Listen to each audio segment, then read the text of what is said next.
With the passing of the Affordable Care Act, many have questioned the place of free clinics, but the new health director here in Charlottesville says there will always be a need for them.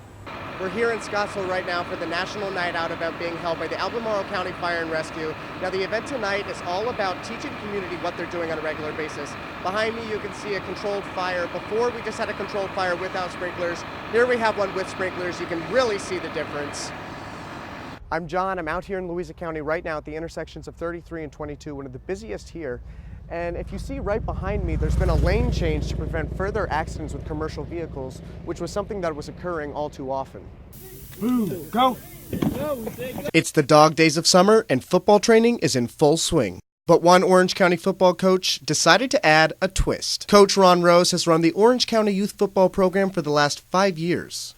But a recent study done by UVA has shown the harmful effects of concussions and the importance of diagnosing them early on. Rose has teamed up with the NFL Heads Up program, which teaches children safer playing techniques, as well as concussion prevention and recognition. A lot of what we're aware of right now that the NFL's putting out is the concussion awareness. So we want to teach the kids the right way of making a tackle. You can see behind me right now they're practicing, learning those new techniques, and they're going to help them be safer when they are on the field. This program comes as a relief for parents like Jennifer Conley, whose son is just beginning to play football. I think it's good that if they're going to play football, they learn from the beginning how to do it safely to try to prevent an injury. Rose says nothing can make the game safe, but by starting this program, players like Reader can be safer. And what have you learned here today?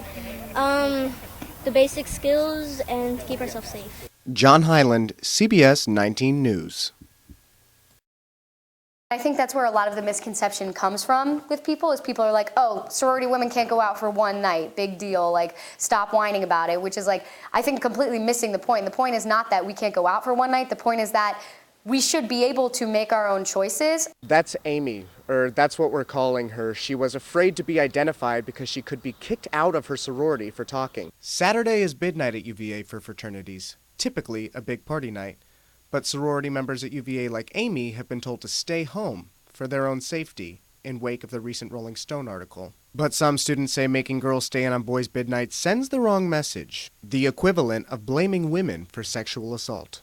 They're sort of creating this whole, you can't go out because you can't be held accountable for your own safety, which is really offensive to a lot of people, especially after everything that we've gone through, like every, practice that's been put in place since the Rolling Stone article, everything that people have done to try and initiate change. She says a representative came down from their national sorority chapter to reinforce the rule. They were told they weren't going to try and get the guys to change their party.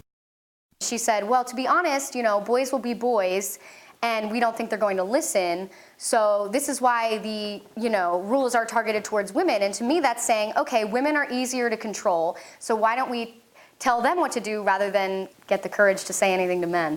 She says the chapter representative denied it was in response to the Rolling Stone article. You're lying. I don't think that you would be here if there wasn't a Rolling Stone article. And, the fact that it is a result of that Rolling Stone article is sad, because the Rolling Stone article showed that women are victims, and instead of coming and saying, okay, we're going to help you, they're just saying, okay, well, don't go out.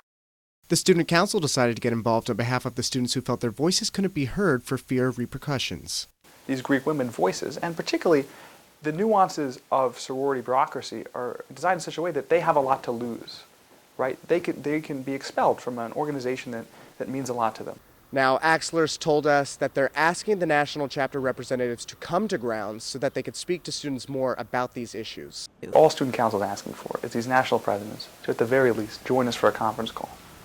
Amy and Axler aren't the only students who are upset. A petition being circulated by students says, quote, instead of addressing rape and sexual assault at UVA, this mandate perpetuates the idea that women are inferior sexual objects. It is degrading to Greek women. As it appears, the National Pan-Hellenic Council views us as defenseless and UVA's new fraternal policies as invalid.